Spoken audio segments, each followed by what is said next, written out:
सभी बच्चों, आज हम दाशमिक संख्या के बारे में अध्ययन करेंगे।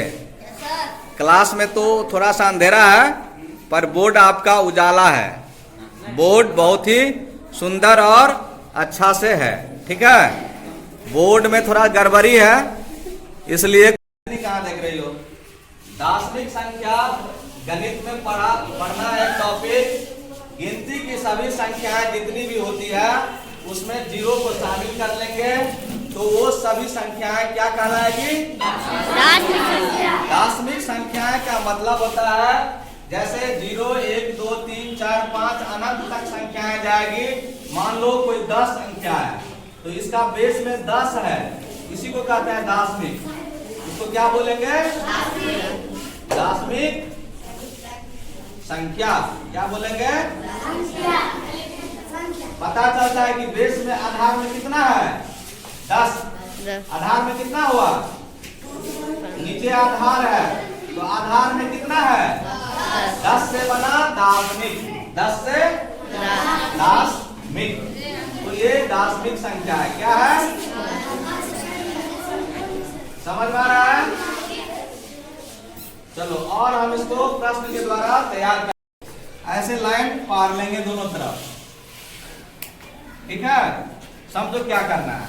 जैसे एलसीएम लेते हैं वैसे ले लेना है, लाइनिंग कर लेना है, 2-4 कर लो। देखो 2 से लगाना है, 2 सत्ते कितना होगा? 14। 1 बचेगा तो 2 सत्ते 14, यहाँ पर 1 शेषफल बच गया, ठीक। फिर देखो 2 से लगाओ, 2 तिया 6, 1 बचेगा ना, 7 में से 6 घटेगा तो शेषफल को यहाँ लिखना है, ठीक। इसके जस्ट बगल में फिर देखो 2 एकान तो 3 में से 2 जाएगा, 1 बचेगा। अब इसमें नहीं लगाना है क्योंकि 1 आ गया, और नीचे से जाकर के ऊपर की तरफ तीर लगा लेना है कि समझ में आए कि यहाँ यहाँ यहाँ यहाँ वाला डिजिट लिख लेना है। यहाँ से लिखना है, ये 1, फिर ये 1, फिर ये 1, फिर ये 1, और इसी को ब्रैकेट में बंद करके आधार में 2 लगा देना है। इसी को बोलेंगे बाइनरी नंबर, द्विआधारी संख्या, है ना। बहुत आसान। चलो इसको सीख ले। तो इस तरह से आप 1, 2, 3, 4, 5 खींच लो लकीर, फिर यहाँ से 2 से लगाओ। 12 दूना 24, 25 में से 24 घटाएंगे तो कितना होगा? 1 यहाँ पर लिख दो। फिर 2 से लगाओ, 2 छक्के 12। बाइनरी है तो 2 से ही लगाना है, ठीक है। 3, 4, 5 से नहीं लगाना है। 2 छक्के 12, 12 में से 12 जाएगा तो 0। 2 तिया 6 में से 6 जाएगा 2 एकान 2, 3 में से 2 घटेगा तो देखो ऐसे समझने के लिए लिख दिया हूं। फिर यहाँ पर 1 आ गया है, ठीक है। यानी कि यहाँ से लेकर के यहाँ तक का जो भी डिजिट आया है इसको सजा करके यहाँ लिखो। 1, फिर 1, फिर 0, फिर 0, फिर 1, और इसको ब्रैकेट में बंद करके नीचे में 2 लगा देंगे। ये बाइनरी नंबर हो गया, जिसको द्विआधारी संख्या कहेंगे। ये 25 का मतलब ये हो गया। इसी को कंप्यूटर अपने सीपीयू के माध्यम से लेता है, ठीक है। कंप्यूटर का जो ब्रेन होता है सीपीयू, हम अगर इस नंबर को डिजिटल हम टाइप करेंगे कंप्यूटर में, कीबोर्ड में, तो कंप्यूटर इसको इस चीज में बदल लेगा, प्रोसेस करके ये देगा कंप्यूटर को, ठीक है। 25, 125, ये क्वेश्चन नंबर 3। अब इसको करना है, ठीक है। रिकॉर्डिंग ऑन है बेटा। 125 को करना है। देखो बेटा कैसे करेंगे, 2 से ही लगाएंगे, सीखो, सीखना है। 2 छक्के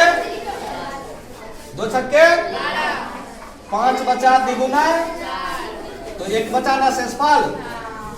फिर 2 से 2 तिया 2 एकान, फिर शेषफल क्या बचा?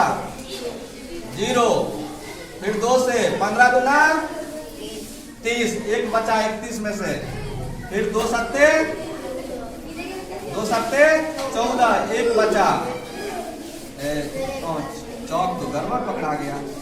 2 तिया 6 एक बचा, द्विकान 2 निकल जाएगा, 3 से 2 यानी नीचे से 1 से लेकर के ऊपर तक ये क्रम देंगे और हमारा द्विआधारी संख्या तैयार। 1 कितने बार है? 1 2 3 4 5 बार, 1 2 3 4 5 बार, फिर 0 और 1,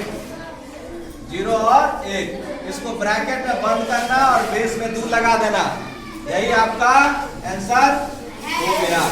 यानी 125 को द्विआधारी संख्या में बदलेंगे तो 1 1 1 1 1 0 1 आएगा। यानी 0 और 1 को द्विआधारी संख्या कहते, हमेशा किसी भी हालत में 0 और 1 को ही द्विआधारी संख्या बोलते हैं। समझ में आ रहा है ना?